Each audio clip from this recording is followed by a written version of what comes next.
은밀한 만남은 독극물이 섞인 식사로 끝나버렸죠. 사랑이라 믿은 관계는 탐욕의 발톱으로 변했고 결국 목숨은 한순간에 꺼져버렸습니다. 아친 여러분, 다크한 나이트메어 출발합니다. 2016년 겨울 중국의 작은 도시는 유난히 차가웠죠. 민수는 돼지고기 정육점을 운영하며 홀로 지내던 사장이었어요. 아내 은주는 외지에서 일하며 집을 비웠고 어머니 지혜만이 아들을 살뜰히 챙겼죠. 늘 반찬을 들고 찾아갔지만 그날은 달랐어요. 엄마, 오늘은 내가 알아서 먹을게요 라며 전화를 끊은 민수. 어머니는 대수롭지 않게 넘겼지만 그 목소리 속 어딘가 낯선 기운이 묻어 있었죠. 밤이 깊어 불과 TV 소리만 흐르던 집, 그곳에서 이상한 침묵이 번져가고 있었어요. 다음 날 지혜는 다시 반찬을 싸들고 찾아갔죠. 그러나 문은 굳게 닫혀 있었고 안에선 여전히 TV 소리만 울려 퍼졌어요.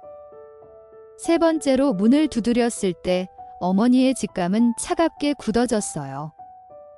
사위 성준과 함께 문을 부수고 들어가자 거실엔 켜진 불빛과 TV만 남아있었어요. 안방 문을 열자 피로 굳은 민수의 몸이 쓰러져 있었죠. 눈과 귀, 코와 입에서 굳은 피가 고여 흘러나온 그 장면은 인간이 감당할 수 없는 심연이었어요. 지혜는 그 자리에서 무너져 울부짖었죠. 아범이 말했죠. 이 장면은 단순한 죽음이 아니었어요. 외로움과 욕망이 서로 엉켜 만들어낸 비극의 도화선이었죠. 그렇게 정리하며 사건의 뿌리를 짚었어요. 현장에 남은 단서는 의외로 간단했죠. 민수가 전날 인출한 4,000위안이 감쪽같이 사라졌던 거예요. 그리고 휴대전화 통화 기록 속엔 어머니와의 통화 외에 낯선 이름이 남아 있었어요. 서연이라는 59세 여인. 민수의 가족은 알지 못했지만 그 통화는 끊임없이 이어지고 있었어요. 마치 금단의 비밀처럼 숨겨진 관계의 흔적이었죠. 민수와 서연의 관계는 평범한 만남이 아니었죠. 정육점에서 처음 마주쳤을 때부터 서로에게는 위험한 불꽃이 일었어요. 서연은 이미 가정이 있었지만 젊은 남자의 건장한 체구와 날선 칼질에 끌렸고 민수는 오랫동안 홀로 지내온 외로움의 그녀를 받아들였죠. 그렇게 시작된 분류는 처음엔 달콤했어요. 매일같이 전화와 문자를 주고받으며 둘만의 세계를 쌓아갔어요. 그러나 달콤함은 오래가지 않았죠. 탐욕과 욕망으로 덧칠된 관계는 점점 썩어가며 파국을 향해 달려갔어요.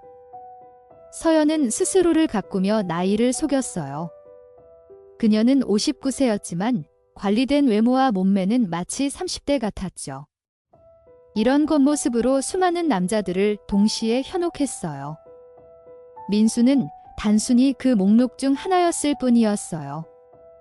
서연은 동시에 5명의 남자를 두고 있었고 민수까지 포함해 무려 6명을 줄타기하듯 만나고 있었죠. 민수만을 향한 사랑은 애초부터 없었어요. 그녀는 욕망과 유희를 위해 남자들을 이용했을 뿐이었죠. 아범의 목소리가 덧붙였죠. 겉모습에 속은 사람은 결국 가장 깊은 어둠에 빠져들게 마련이었어요. 민수에게 이 관계는 삶의 전부였어요. 아내는 곁에 없었고 정육점 일은 지루하고 고단했죠. 그런 일상의 서연은 자극이었고 불타는 불꽃이었어요. 그러나 그녀의 마음은 이미 오래전에 떠나 있었어요. 민수가 집착하면 할수록 서연은 더욱 냉정하게 등을 돌렸어요. 때로는 민수의 협박에도 미소로 대응했어요. 그녀의 머릿속은 새로운 남자들과의 관계로 가득했죠. 민수는 점점 더 흔들리고 있었고 그 흔들림은 불안과 광기로 변해갔어요. 외로운 불꽃은 꺼져가며 폭발의 순간만을 남겨두고 있었죠. 민수는 받아들이지 못했어요. 헤어질 수 없어. 내 남편과 자식들에게 다 말해버릴 거야 라며 협박까지 했죠. 그 말은 절박함이자 광기였어요. 서연은 순간 움찔했지만 곧 무표정으로 대답했어요. 해봐. 상관없어. 난 다른 사람도 있으니까. 이 대화는 칼날처럼 서늘했죠. 민수의 힘은 정육점을 운영하며 길러진 굵은 팔에 고여 있었고 그 분노가 언제 폭발할지 알 수 없는 시한폭탄 같았어요. 서연의 심장은 불안에 떨리면서도 동시에 새로운 계산을 시작하고 있었죠. 그녀의 시선은 길거리 가게에서 팔던 작은 봉지에 멈췄어요. 바로 쥐약이었죠. 손바닥만 한 그 독극물을 쥐고 그녀는 스스로를 위안했어요. 죽일 생각은 아니야. 겁만 주는 거야. 왜 그러나 그 마음속 깊은 곳엔 이미 치명적 선택이 도사리고 있었죠. 아범이 말했죠. 인간은 스스로를 속이려 하지만 끝내 그 속임수는 진실을 드러내게 마련이었어요. 서연은 봉지를 꼭 움켜쥔 채 민수의 집을 향했어요. 그 발걸음은 운명의 종소리처럼 무겁게 울려 퍼졌죠. 민수는 서연을 보자마자 모든 의심을 지워버렸어요. 오히려 더 강렬하게 끌어안으며 집 안으로 들였죠. 서연은 능숙한 미소로 대꾸하며 오늘은 내가 밥 해줄게 라 말했어요. 싱크대 앞에서 꺼낸 양념, 그리고 슬쩍 풀어넣은 하얀 가루. 아무것도 모른 채 민수는 그 음식을 사랑의 증거라 믿으며 깨끗이 비워냈죠. 순간 서연은 속으로 안도하며 미소 지었어요. 하지만 동시에 불길한 예감이 파고들었어요. 눈앞의 남자가 여전히 멀쩡히 말을 이어가고 있었으니까요. 민수는 식사 후 기분이 좋아진 듯 농담을 건넸어요. 나 오늘 은행 가서 4,000위안 뽑아왔어. 내일 돼지고기 더 들여놔야지. 그 말은 서연에게 새로운 욕망의 불을 켰어요. 독약보다도 그녀를 흔든 건 현금의 냄새였죠. 그 돈은 그녀가 손에 넣어야 할 또 다른 전리품처럼 느껴졌어요. 하지만 문제는 민수가 여전히 멀쩡했다는 사실이었어요. 서연은 초조함에 손톱을 물어뜯었죠. 독이 천천히 퍼지고 있음을 믿으려 애쓰면서도 동시에 돈의 행방만을 추적하기 시작했어요. 시간이 흘러 민수는 돼지 우리로 향했어요. 평소처럼 먹이를 주며 땀을 흘리는 모습이었죠. 서연은 그 옆에서 조용히 그의 상태를 살폈어요. 약효가 드디어 서서히 드러나기 시작했어요. 민수는 나 좀 어지럽네. 오늘 일을 너무 많이 했나봐 라며 이마를 짚었죠. 서연의 눈빛은 차갑게 빛났어요. 그녀는 속으로 속삭였죠. 그래, 이제 시작이야. 곧 무너질 거야. 하지만 불안은 완전히 사라지지 않았어요. 혹시라도 다시 멀쩡해진다면 모든 게 수포로 돌아가 버릴 테니까요.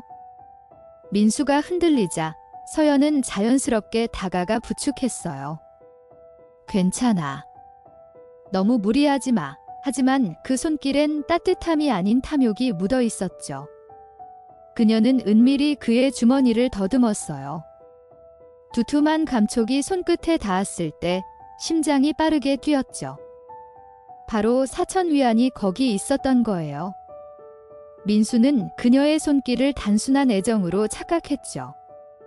하지만 서연의 눈빛은 이미 차갑게 굳어 있었어요. 아범의 목소리가 덧붙였죠. 사랑이라 믿은 순간이 가장 잔혹한 배신의 칼날이 되었던 거예요. 그녀는 민수를 침대에 눕히며 옷을 벗겼어요. 더워 보이네. 편히 쉬어. 말은 다정했지만 손끝은 주머니 속 현금을 꺼내는데 집중되어 있었죠. 돈을 손에 쥔 순간 그녀의 표정은 미묘하게 일그러졌어요. 승리감과 두려움이 동시에 번져갔죠. 민수는 눈을 감고 점점 의식을 잃어갔어요. 그러나 마지막까지 그녀를 부르며 서연, 어딨어? 라고 흐느적거렸죠. 그녀는 대답 대신 집을 빠져나왔어요. 남겨진 건 독에 잠식되어가는 민수의 숨결뿐이었죠. 민수는 점점 몸이 무겁게 가라앉았어요. 방 안 공기는 축축하게 눌러붙었고 그의 호흡은 점점 거칠어졌죠. 눈동자는 초점 없이 흔들렸고 입가에는 말라붙은 피가 번져 나왔어요. 침대 시트가 젖어들 만큼 식은땀이 쏟아졌지만 그는 아직도 상황을 믿지 못했어요. 왜 이러지? 서연, 흐린 목소리로 이름을 불렀지만 이미 그녀는 현관 밖에서 멀어져 가고 있었죠. 이 순간 민수가 붙잡을 수 있었던 건 공허한 어둠뿐이었고 그 어둠 속에선 서늘한 독이 혈관을 파고들며 생명을 갉아먹고 있었어요. 서연은 마당에 서서 창문 너머로 귀를 기울였어요. 안에서 울려나오는 소리는 끊어지는 신음과 뒤섞인 텔레비전 소음뿐이었죠. 그녀는 두 손에 쥔 돈을 꽉 움켜쥐며 마음을 다잡았어요. 하지만 그 얼굴에 스쳐간 건 미묘한 공포였어요. 혹여라도 민수가 회복해 다시 문을 박차고 나온다면 자신이 쥐약을 먹인 게 들통날 수도 있다는 두려움이었죠. 그럼에도 발걸음은 멈추지 않았어요. 그녀는 욕망에 중독된 짐승처럼 이미 되돌아갈 다리를 태워버린 상태였어요. 안방에서 민수의 신음이 더 깊어졌어요. 답답해. 그의 목구멍에선 거품 섞인 핏물이 흘러나왔고 이불 위엔 점점 더 많은 얼룩이 퍼졌죠. 손끝은 파르르 떨리며 시트 가장자리를 움켜쥐려 했지만 힘이 빠져가며 허공만 휘저었어요. 서연이 귀담아 듣던 그 소리는 이제 죽음의 전주곡이었죠. 아범이 말했죠. 인간은 마지막 순간에도 희망을 붙잡으려 하지만 독은 잔혹하게 그 희망조차 찢어버렸어요. 민수의 방은 더 이상 삶의 공간이 아니라 죽음을 기다리는 밀실이었죠. 지혜는 여느 날처럼 반찬을 바리바리 싸들고 민수의 집으로 향했어요. 그러나 문을 두드려도 아무 대답이 없었죠. 집안에선 여전히 텔레비전 소리가 흘러나왔지만 그것은 생명의 기척이 아닌 허상 같은 메아리였어요. 세 번째로 찾아갔을 때 어머니의 직감은 무겁게 내려앉았죠. 그녀의 손끝은 이미 떨리고 있었고 가슴은 알 수 없는 서늘한 기운에 짓눌려 있었어요. 사위 성준을 불러 문을 부수고 들어가는 순간 가족의 평온은 산산이 부서지고 비극은 눈앞에 현실이 되었죠.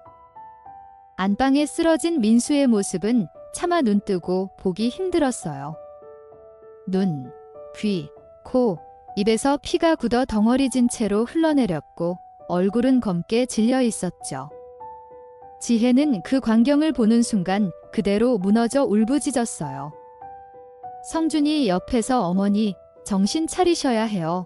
경찰 불러야 합니다 라며 붙잡았지만 눈앞의 시신은 도무지 믿을 수 없는 현실이었어요.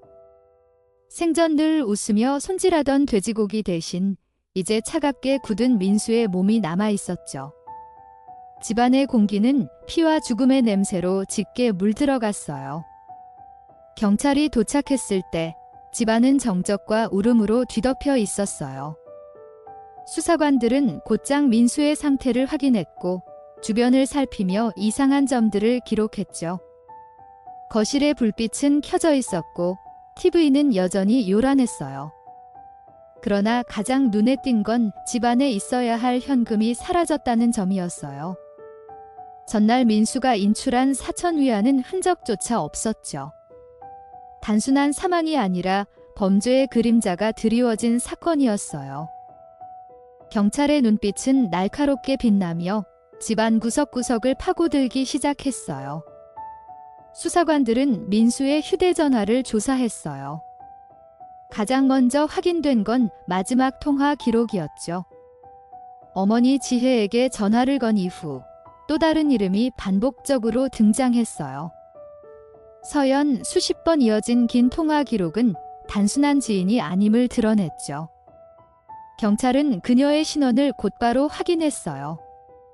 기혼 여성, 남편과 아이들은 타지에 있고 홀로 생활 중 무엇보다 민수와 마찬가지로 외로움에 잠식된 인물이었죠.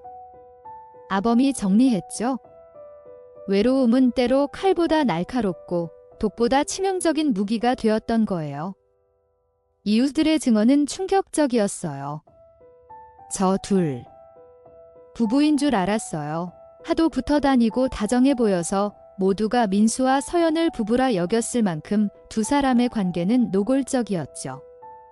하지만 그건 겉모습일 뿐이었어요. 속으로는 갈등과 불신, 욕망과 거짓이 얽혀 있었죠.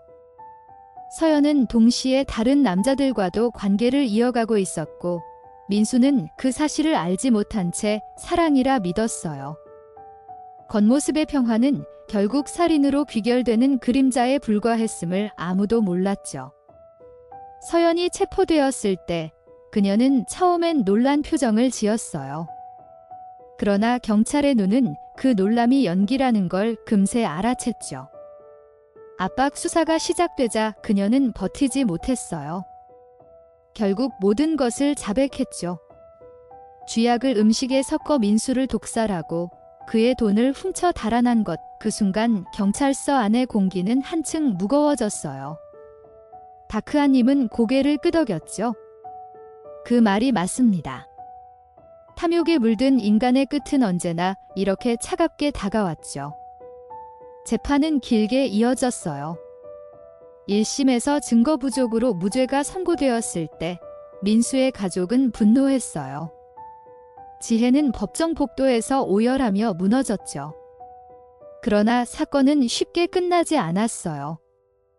항소와 재심이 이어졌고 마침내 2020년 서연의 살인이 인정되었죠. 판결은 징역 14년. 법정에 앉아있던 그녀의 얼굴은 여전히 미소를 머금고 있었어요. 하지만 그 미소는 늙어가는 얼굴에 새겨진 허상일 뿐이었죠. 아범이 말했죠. 법은 느려도 결코 멈추지 않았고 끝내 진실을 따라잡았던 거예요. 법정에서 들려온 판결문 낭독은 가족들의 가슴을 후벼 팠어요. 피고인 서연, 징역 14년. 차가운 목소리가 울려 퍼지자 지혜의 무릎은 풀려버렸고 성준이 부축하지 않았다면 그대로 쓰러졌을 거였죠. 민수의 이름은 이미 비석 위에 새겨져 있는데 가해자는 살아남아 형을 치른다는 현실이 참혹했어요. 서연은 법정에서도 고개를 곧게 들고 있었고 그 눈빛엔 후회조차 없었죠. 아범이 말했죠. 진정한 회개는 눈물이 아니라 끝없는 고독 속에서 스스로를 갉아먹는 형벌로 오는 거였어요. 교도소로 이송되는 날 서연은 차창 밖을 힐끗 바라봤어요. 그 시선은 마치 자신이 피해자인 듯 차갑게 얼어 있었죠. 그러나 그 뒤에는 무너진 6남자의 삶과 목숨을 잃은 민수가 있었어요. 그녀의 발걸음은 쇠사슬에 묶여 있었지만 그 얼굴은 여전히 관리된 화장으로 가려져 있었죠. 사람들은 속삭였어요. 저 여자가 정말 살인범이라고. 겉모습에 속아온 건 민수만이 아니었어요. 사회 전체가 그녀의 가면에 현혹되어 있었던 거였죠. 민수의 정육점은 곧 폐업했어요. 칼과 도마가 놓여있던 자리는 먼지로 덮였고 쇠갈고리엔 더 이상 돼지고기가 매달리지 않았죠. 이웃들은 그 자리를 지날 때마다 낮게 중얼거렸어요. 거기서 그 사건이 났지. 소문은 삽시간에 퍼졌고 민수의 죽음은 불륜과 탐욕의 교훈으로 입에서 입으로 전해졌어요. 정육점의 차가운 철문은 더 이상 열리지 않았고 그 위에 붙은 흑백 부고장은 서늘한 바람에 휘날리며 고통의 기록을 증언했어요. 민수의 방은 시간이 지나도 치워지지 못했어요. 어머니 지혜는 매일 방에 들어와 쓰러진 자리 근처를 닦으며 눈물을 흘렸죠. 침대 시트엔 여전히 지워지지 않는 검붉은 얼룩이 남아있었고 커튼 사이로 들어온 빛은 차갑게 굳은 그 흔적을 드러냈어요. 지혜는 속삭였어요. 민수야, 왜 하필 그런 여자를 택했니? 그러나 대답은 돌아오지 않았죠. 그 고요 속에서 그녀의 울음만 메아리처럼 벽에 부딪혀 퍼져갔어요. 서연은 수감 중에도 다른 수감자들에게 신비한 인물처럼 보였어요. 나이를 믿기 어려운 동안 외모, 다정하게 속삭이는 목소리. 그녀는 교도소 안에서도 자신을 감싸고 있는 가면을 버리지 않았죠. 그러나 감옥의 벽은 가면조차 벗겨내는 무자비한 공간이었어요. 세월은 서서히 그녀의 얼굴을 파고들었고 주름 사이로 드러나는 진실은 가려지지 않았죠. 아범이 덧붙였죠. 시간 앞에서는 어떤 미모도 무너지고 어떤 거짓도 무너지지 않을 수 없었어요. 민수의 죽음은 단순한 개인의 비극이 아니었어요. 이웃들은 자녀들에게 그 이야기를 들려주며 경고했죠. 가정을 버리고 순간의 쾌락을 쫓으면 결국 저 꼴난다 이야기는 불륜의 대가, 욕망의 끝, 탐욕의 파멸이라는 교훈으로 남았어요. 아이들은 겁에 질린 얼굴로 고개를 끄덕였고 어른들은 고개를 떨군 채 말을 잇지 못했죠. 민수의 이름은 더 이상 사람들 사이에서 쉽게 불리지 않았지만 그의 죽음은 모두의 가슴에 차갑게 각인되어 있었어요. 검찰 기록에는 서연의 또 다른 남자들의 이름이 차곡차곡 쌓여 있었어요. 그중엔 가정 있는 중년 가장도 있었고 홀로 사는 노인도 있었죠. 그녀는 그들을 철저히 이용했고 필요가 없어지면 잔인하게 버렸어요. 민수는 그중 단 한 명에 불과했어요. 하지만 유일하게 죽음으로 끝난 사람이었죠. 이 기록은 탐욕의 사슬이 얼마나 잔혹한지 보여줬어요. 다크아님은 고개를 끄덕였죠. 그 말이 맞습니다. 그녀의 삶은 거짓과 욕망으로 쌓아올린 모래성이었죠. 재판 당시 서연은 차갑게 대답했어요. 죽일 생각은 없었어요. 그냥 겁만 주려 했을 뿐이에요. 그러나 법정 안에 있던 모두는 그 말을 믿지 않았어요. 그녀의 눈빛엔 후회가 아닌 계산이 남아 있었죠. 독을 섞어 음식을 만들고 돈을 훔쳐내고 무너져가는 남자를 방치한 행위는 결코 겁죽이라 부를 수 없었어요. 그것은 계획된 배신이자 살인이었죠. 판사의 단호한 목소리는 그녀의 거짓말을 단숨에 갈라버렸어요. 민수의 장례식엔 많은 이웃들이 모였어요. 향냄새와 곡소리가 가득한 그 자리에서 지혜는 아들의 영정을 끌어안고 오열했죠. 성준과 은주는 곁에서 울음을 참지 못하고 어깨를 부여잡았어요. 사진 속 민수는 여전히 환하게 웃고 있었지만 그 미소는 이제 영원히 돌아오지 않을 기억이 되었어요.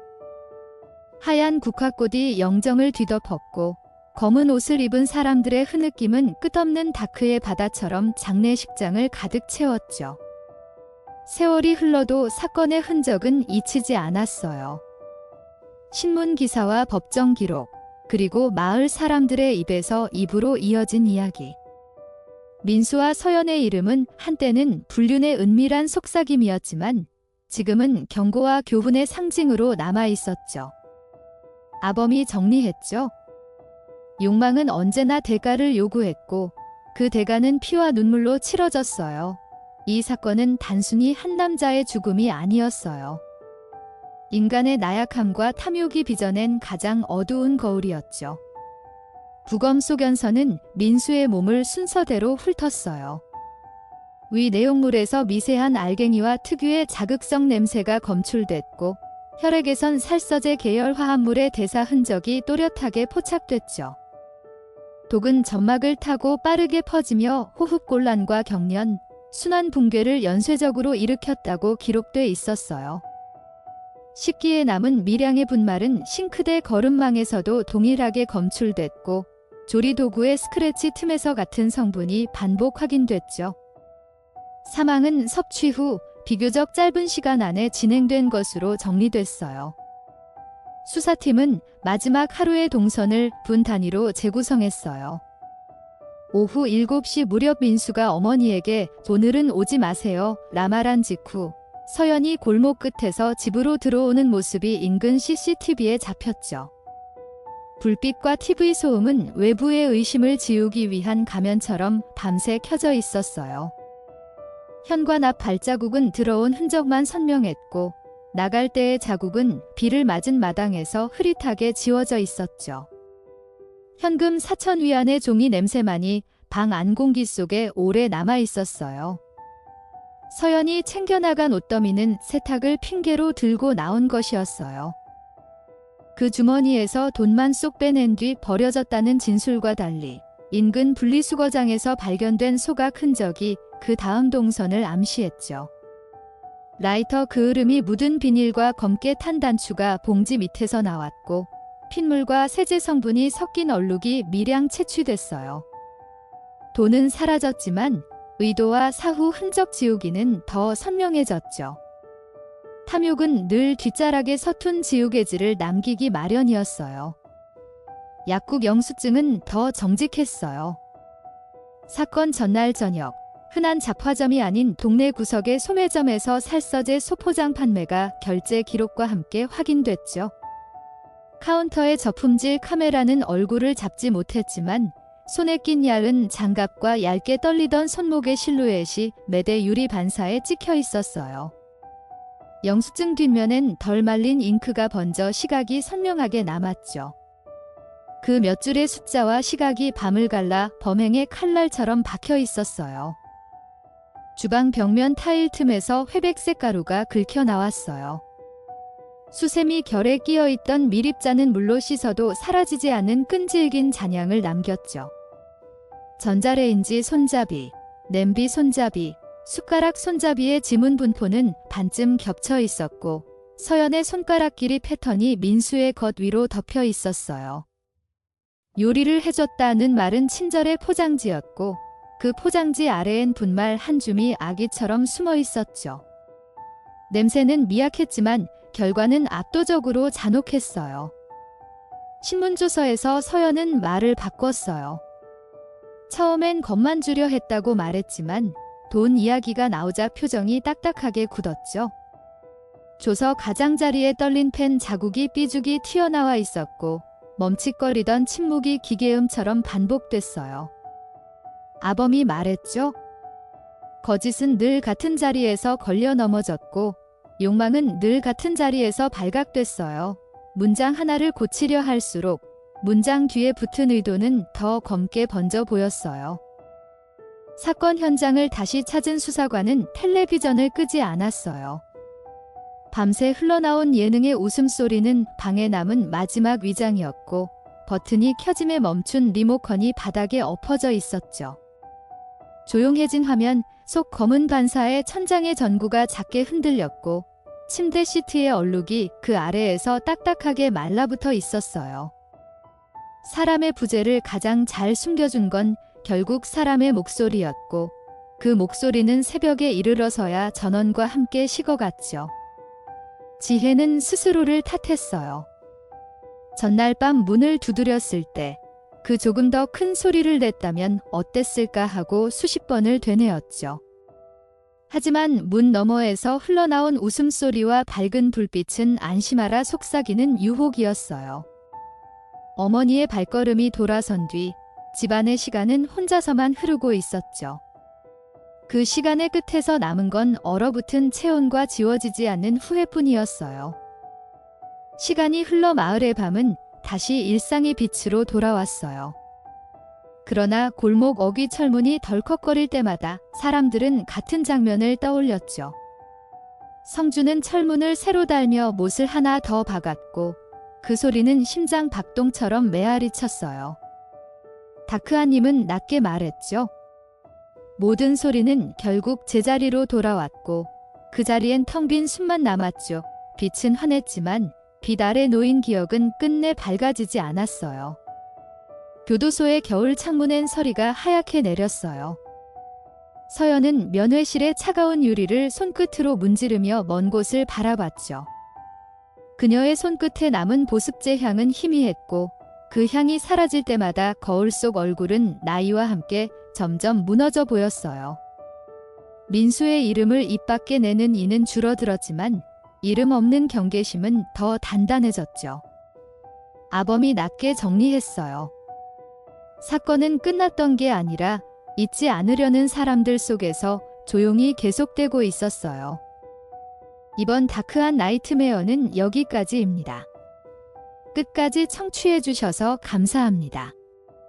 작은 댓글, 구독과 좋아요로 힘을 보태주시면 큰 응원이 될 거예요.